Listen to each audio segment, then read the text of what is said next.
I really don't care. You're listening to Diorama with your host, Susan Reed. Today is the first part in my 18-part series about President Drumpf.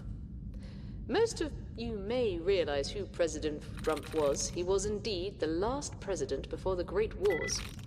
But how many of you know President Drumpf?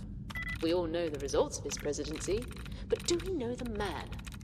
As part of my hard-hitting diorama series, I'm going to investigate who Drumpf was, what was his motivations, and why did he hate Mexico quite so much?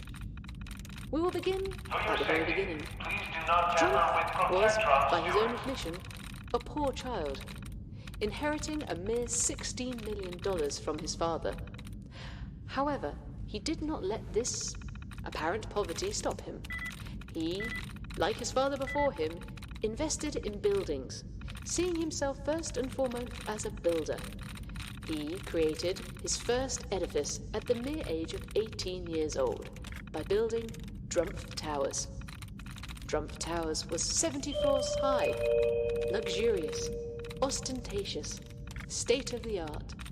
However, it crumbled after only 2 weeks.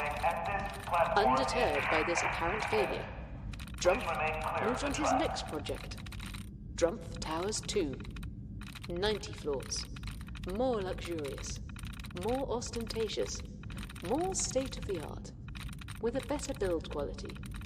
This building lasted 3 weeks. Once again, not deterred, Drumpf moved on to his possibly most ambitious project yet, Drumpf Towers 3.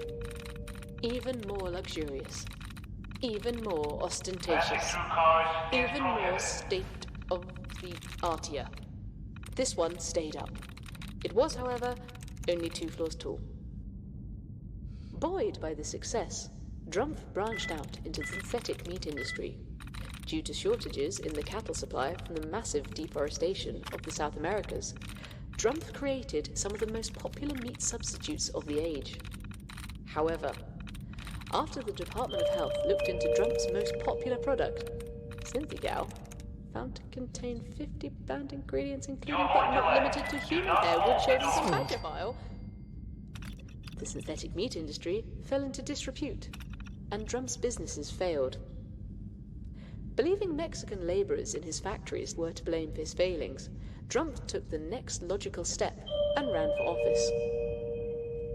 As a man of the people who spoke his mind no matter what and had all the best words, Drumpf became the people's choice.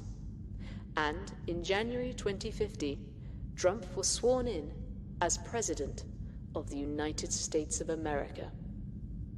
The celebrations lasted for many days. For Drumpf, that is. True to his campaign promise of protecting American interests, Drumpf used his considerable building expertise, giving his own company the government contract to build a 12-foot wall on the border with Mexico. For your safety, And due to an over-ordering of materials, a wall on the border with Canada.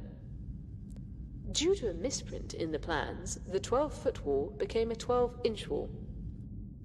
Drumpf blamed the Mexican laborers he had hired for the project, but it was not all glory for America.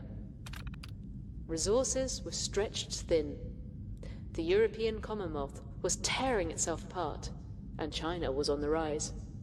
In 2051, seeking to protect America's business interests, Drumpf began to exert increasing pressure on Mexico, citing the political instability in the region and pollution stemming from Mexico as a threat to the United States. Fearing the chaos of the wider world would soon encroach upon American borders, Drumpf took the surprising choice to order the full-scale invasion of Mexico, stating, and what is now a very famous phrase, "Their little wall won't keep us out." And that ends part 1 of 18 on my hard-hitting exposé on President Drumpf, the last president. And speaking of United States presidents, I have a little musical treat for you all now. It is The Sportsman and Dennis Day with Abe Lincoln had just one country.